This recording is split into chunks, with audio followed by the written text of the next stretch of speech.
Beni kuzatib turgan barchaga assalomu alaykum. Sixoztexnika ishqibozlari. Bugun sizlarga Agripaj Group korxonasining qator orasini chopib qiladigan frezalarini ko'rsatib o'tamiz. Bu frezamiz 90lik qatorligi mo'ljallangan bo'ladi. Qator orasini chopib qiladi.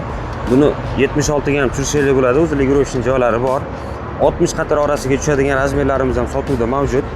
Ko'rib turganingizdek, orqalarida arg'ocharlari ham bor. Ulu zavodida ishlab chiqarilgan bo'ladi. Ligrovishning joylari bu. Bemalol ligrovka qilsanglar bo'ladi. Dori solish xususiyatiga ega, bir vaqtimizda ham chop qiladi, ham dori soladi. Dori soladigan bunkerlar yordamida bemalol yerlarni birato'la dorilab ketish xususiyatiga ega bo'lasizlar. Ko'rib turganingizdek, pichoqlari zich baqvat pichoqlar bilan jihozlangan bo'ladi. Oldida ligrovishning ballonlari bo'ladi. Yerga botib ketmasligi uchun yerda holatidan kelib chiqib baland-past qilib ligrovka qilsanglar bo'ladi. Narezkalari ham bor. Yerni ochib narezka qilib ketadigan pichoqlar bilan jihozlangan bo'ladi. Dori tushiradigan mexanizmlari bo'ladi. Bu dorini kam-ko'p tushishini ligrovka qilsanglar bo'ladigan rechagi bo'ladi. O'zingizlarni dalillarni sharoitiga qarab dorini kam-ko'p sepishni ligrovka qilsanglar bo'ladi. Unga boshqa agregatlar kerak bo'lsa, bizlarni kuzatishda davom etinglar.